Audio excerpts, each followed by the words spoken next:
Assalamu alaikum. Welcome to Pakistan Uncensored. Today we are going to talk about Pakistan's judiciary, how they are conducting the cases, and what is the outcome for the future of Pakistan and the law. Right now you've got a few cases that went by in the last few weeks. Some of them were conducted for 18-hour long trials.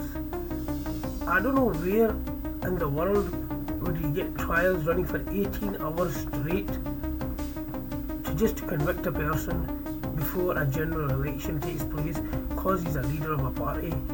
Now, all this happened in a heavy madness, so a lot of things were not taken into account. The constitution, the way the system was meant to run, nothing was taken into account. Everything was just bombarded. Anybody who spoke outside what was happening inside, there was a special act that was activated in the police system outside. It was called the MPO. Now this is a colonial law that used to be there to crush anybody who spoke against the British Empire when they were in India as East India Company. So if you had spoken up against them, they would implement this law for that area. So anybody spoke, anybody you'd be taken in custody, meaning you're inciting violence, you're planning something. So all these will come under this one act. So it's called MPO, Maintenance of Public Order Act. Now, this is a colonial law that's still running in Pakistan. It's a shame that they're using the same system that they were all ancestors were put under. Now they're using it on their own people just to curb the rise of people's voice in Pakistan.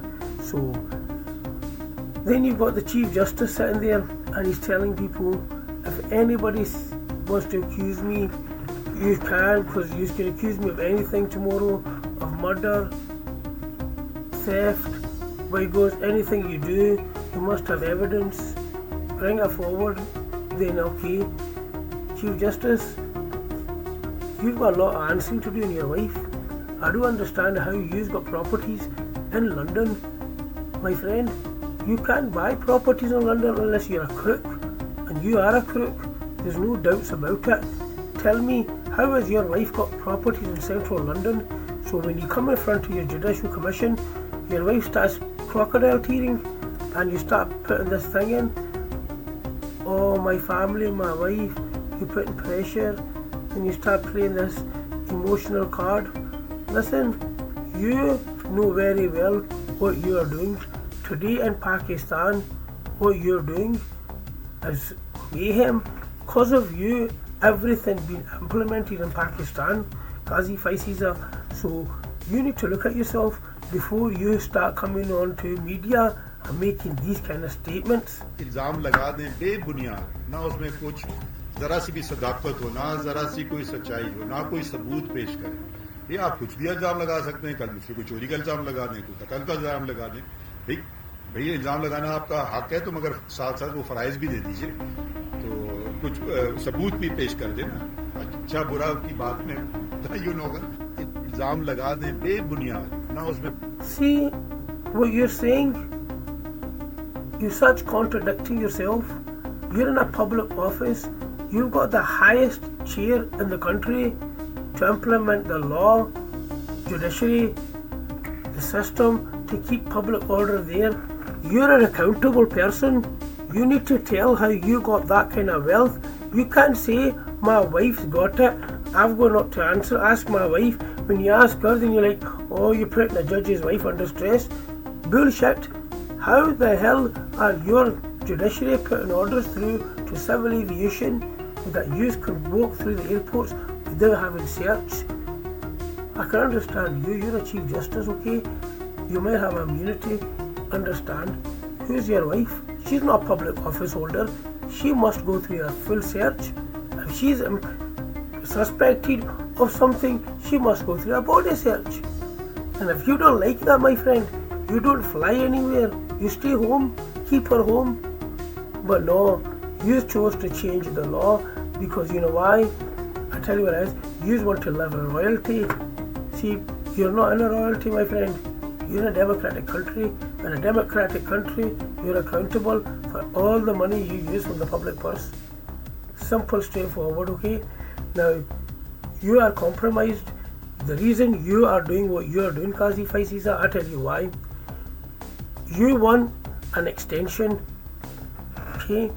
You want an age restricted taken off judiciary so you can stay there for a longer period of time. So this is why when PTI will come to court tomorrow, which they are 100%, they're going to go to court tribunal for their seats, for minority, for women. When they come in front of you, you know what you're going to do? You're going to go against them and you're going to give it to the other party saying, you know what, I have to dish them out because this is not going to be democratic if I don't give them out. So you end up giving it to them. They're going to have a heavy hand in Parliament and they're going to bamboozle this new law through for you to keep you in power for the next fuck knows how long. Alright, pardon my French. That's what's going to happen. So what you're going to do, you're going to deliberately jeopardize, compromise Pakistan's judiciary for more than what you've already done. Okay? Now, done with you, let's talk about the hero in the courts. This is Justice Babar Sattar. He was in a wee bit of dilemma recently over these two. This is Shariar Afridi and Shandana Gulzar. Okay, both of them were getting arrested under the MPOs. He kept bailing them. Every time they left the court, they'd get the jail again or another thing. Some of the MPOs were issued while they were in custody. So I wonder who they've been planning with in the custody, alright?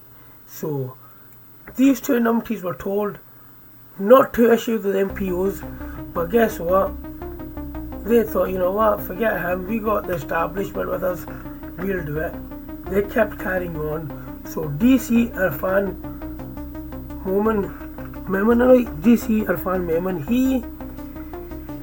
he got 6 months sentence, suspended for a month. Go and do your appeal before I lock you right up, because he is going to get locked up. Then you got SSP underneath Jamal Zafar. He was sentenced to 4 months in custody for what he done. All of these guys, and another one as well, SHO, Nasir Manzoor, all three of them breached the court orders several times over. They were in contempt of court. He called them back up, Babar Sattar. He sentenced them after they gave an unconditional apology, which he didn't accept. He ended up sentencing them. Okay, now how sad is this? That Pakistan has come to this stage. All three of these guys were fined 100,000 rupees each. Okay, now this is the true fact. Pakistan is in a mayhem, is in a turmoil. So today we got more court cases today in court for Imran Khan and his appeals. Hopefully things will be better. I'm already hearing the courts have changed their way around. Hopefully they do. Peace out, and I'll see you later on today with more updates. Thank you.